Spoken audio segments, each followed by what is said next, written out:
আপনার পিছফালে যে নদীটা আছে নদীটার কি নাম আছে? এইখন নদীর নাম গঙ্গাধর নদী। আর আপনার পিছফালে যে এই যে দেখা যায় কুটি দেখা যায়, কুটি। এটা কিহর কুটি আছে? এইটো আমাৰ স্বাধীনতাৰ আগৰ প্ৰায় 1902 চন মানলৈকে উত্তৰ পূৰ্বাঞ্চল সোমোৱা প্ৰথমখন ৰেলপথ আছিল।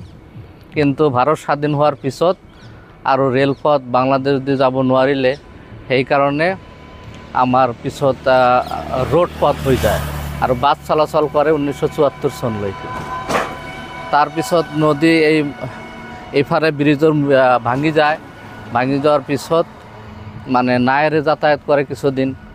তাৰপিছত আবাৰ সেইফালে আকৌ এটা ব্ৰিজ হয়, ৰোড ব্ৰিজ হয় 1978 চনত। তাৰপিছত বাছবিলাক সেইফালেদি যাতায়াত করে। আর বর্তমান রেল ব্রিজও হয়েছে আর এইটো রোড ব্রিজ হয়েছে, গতিকে অসুবিধা নাই। এই পোস্টবিলাক যে আছে নদীর ভিতৰত এই কিমান বছৰ হল? পোস্টবিলাক এটা 1902 চন হলে 125 বছৰমান হ'ব।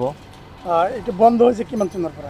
বন্ধ হয়েছে 1974 চনৰ পৰাই বন্ধ হয়েছে।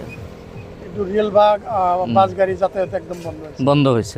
রেলপথ তো স্বাধীনতার পিছৰে পৰা বন্ধ, স্বাধীনতার আগতে বন্ধ হয়েছে। স্বাধীনতা যেতিয়া হয়েছে 1947 চনত, তেতিয়া রেলপথটো বন্ধ হয়েছে। তাৰপিছত বাছ যাতায়াত কৰিছিল 1974 চনলৈকে। তাৰ পিছৰে পৰাই এইটো পোস্টবিলাক পৰি আছে।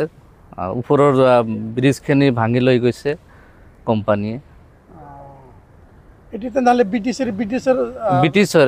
বনোৱা, তেতিয়া মানে ব্ৰিটিশে আছিল। 1947 চনত ভাৰত ব্ৰিটিশে শাসন কৰিছিল, গতিকে ব্ৰিটিছৰ শাসন আমলতে এই দলংখন হৈছিল। আৰু উত্তৰ পূৰ্বাঞ্চলৰ প্ৰথমখন ৰেলপথ যোগাযোগৰ একমাত্ৰ মাধ্যম আছে।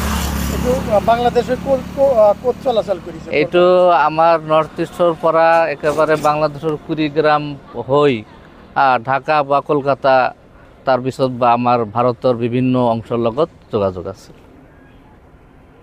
আচ্ছা, আপনাৰ এই নদীৰ মাজত এটা দ্বীপৰ নিচিনা দেখা যায়, সেইটো কি আছে? এইটো আমাৰ শ্মশান আছিল, গোলগঞ্জ শ্মশান। শ্মশানখন এই কেইবছৰমান আগতে এই শ্মশানৰ পূবফালে ভাঙি যায়। ভাঙি যোৱাৰ ফলত মানে দ্বীপৰ নিচিনা হৈ গৈছে। এতিয়া সৰু এটা দ্বীপ হৈছে আৰু শ্মশানখন আমাৰ পূবফালে গৈছে।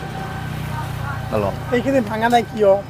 এইখিনি ভাঙাৰ আমি কাৰণটো শুনা পাইছোঁ, তাতে ৰেলৰ ডাব্বা এটা পেলাইছিল শুনা মতে। এই ডাব্বাটো পেলোৱাৰ কাৰণে সেইখিনি ভাঙিব নোৱাৰিলে, নদী ধুনীয়াকৈ থাকি গ'ল। আর এই নতুন ব্রিজটা কিমান চনত হয়েছে? এইখন ব্রিজ 2010 মান বা 12 মান এনেকুৱা হ'ব চনটো। এতিয়া এই গঙ্গা নদীর উপরে দুটা ব্রিজ আছে? দুটা ব্রিজ হয়, রেল ব্রিজ আর এইটো রোড ব্রিজ।